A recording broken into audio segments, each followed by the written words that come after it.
The newly redesigned iPad mini isn't an iPad Pro mini, it's an iPad Air mini.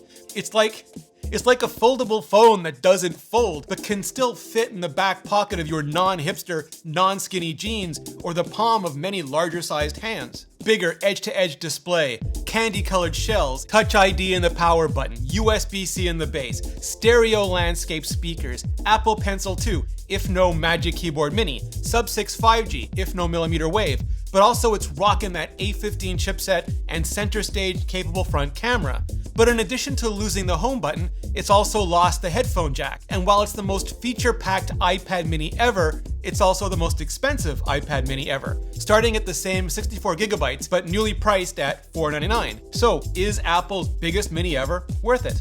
I'm Rene Ritchie, thanks to CuriosityStream with Nebula for sponsoring. I've been using it for a week, and this is my iPad mini review. And yes, I'll still be doing a ton of nerdy deep dives throughout the week, so hit the subscribe button and bell so you don't miss any of them. First, the iPhone X got a modern redesign, then the Apple Watch, then, no, not you, iPad mini, then the iPad Pro, then, no, still not you, awkward, the iPad Air, then, I don't know, maybe the HomePod.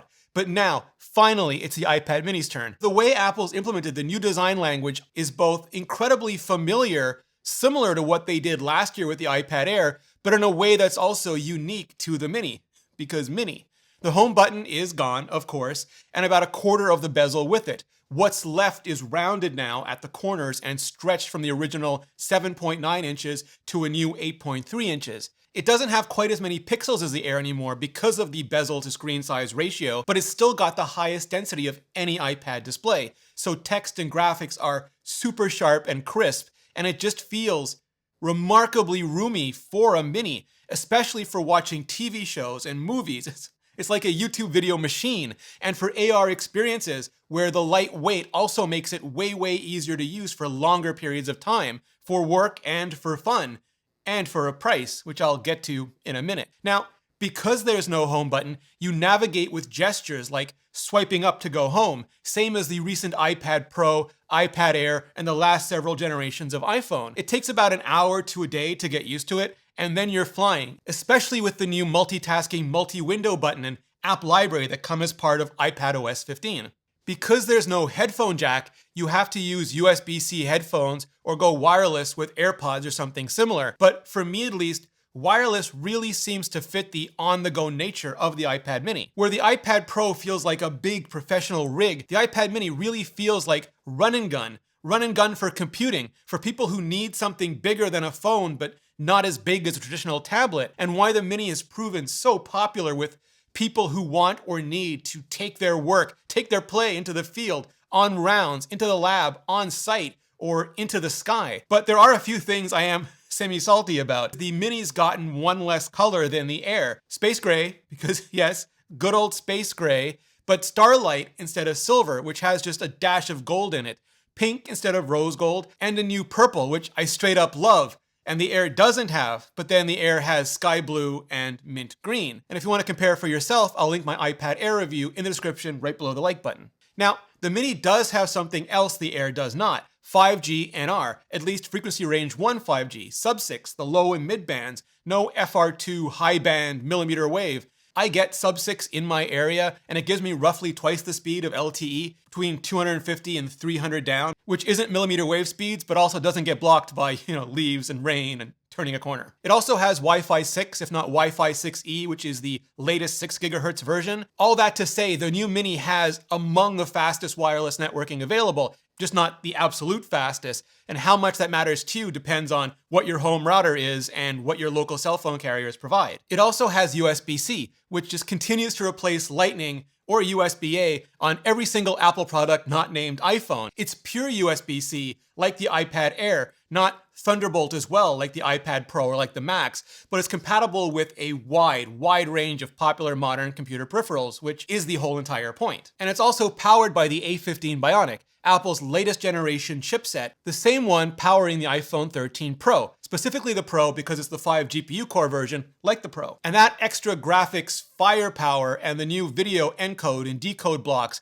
as well as the rest of the generational improvements in the silicon IP, will help you with everything from heavy hardcore gaming to multi-stream video editing with effects, just layers of effects. But just like I did a deep dive on the A14 and the M1 last year, I'm going to be doing a deep dive on the A15 this year and potentially the M2 if we get that this year. So seriously, make sure you hit subscribe. Now, the image signal processor, or ISP, on the A15 also brings Smart HDR3 to the iPad mini. That's the same computational photography system as the iPhone 12, not the iPhone 13. The difference is mainly that Smart HDR4, aside from the just generational improvements, can separately and specifically process individual faces in a group shot, especially because the cameras have gotten just a really big boost this year. The back wide angle is now 12 megapixels and f1.8 with a true tone flash, if you need it. The front wide angle, well, it's now an ultra wide angle. This is the iPad mini front-facing camera and microphone. This is the previous iPad mini front-facing camera and microphone. This is the iPad Air front-facing camera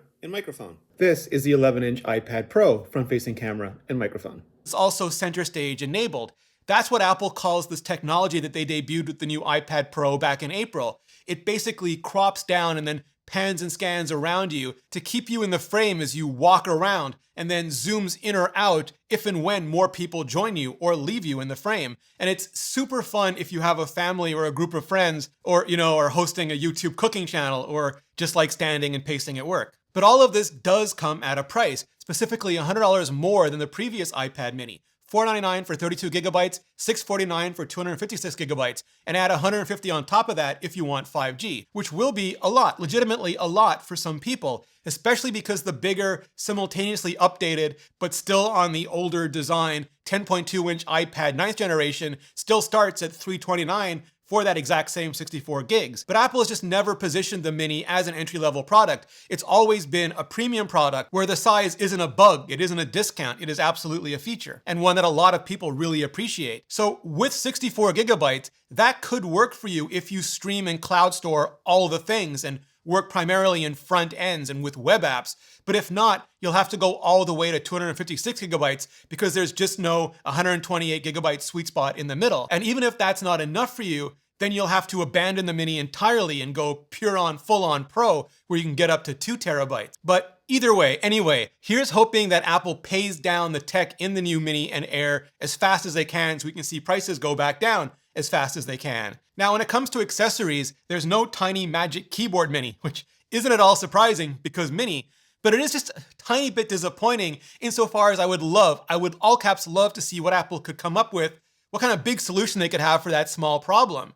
There's also no smart connector though, which means no dockable third-party alternatives would even be possible. But of course, any Bluetooth keyboard will still work. What there is the Apple Pencil 2, which after the new design is absolutely my favorite part of this new upgrade. I've been using it since 2018 on the iPad Pro and since last year on the iPad Air, and I love it. I absolutely adore it. It attaches magnetically, charges inductively, and I basically forget it even has a battery in it because it's just always there. It's just always instantly available. And it's also got a capacitive button on the side that you can use for switching tools like from drawing or writing to erasing.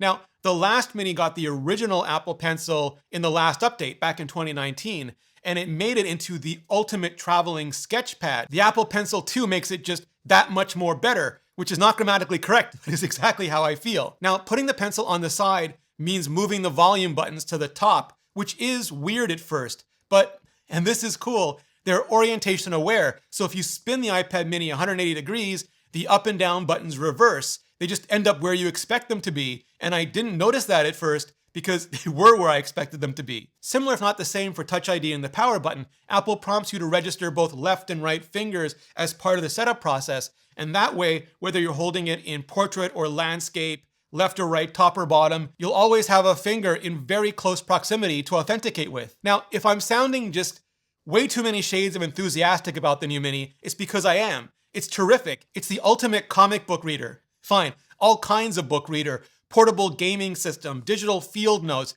on-location portfolio, flight manual, chart, research, pretty much on the go everything. And that just makes it so incredibly convenient, especially with this shave and haircut, which makes maximum use of this minimal space. So should you upgrade from a previous iPad mini or shrink grade from an older regular iPad or Air? And it depends on how compelling any or all of the new features really are for you.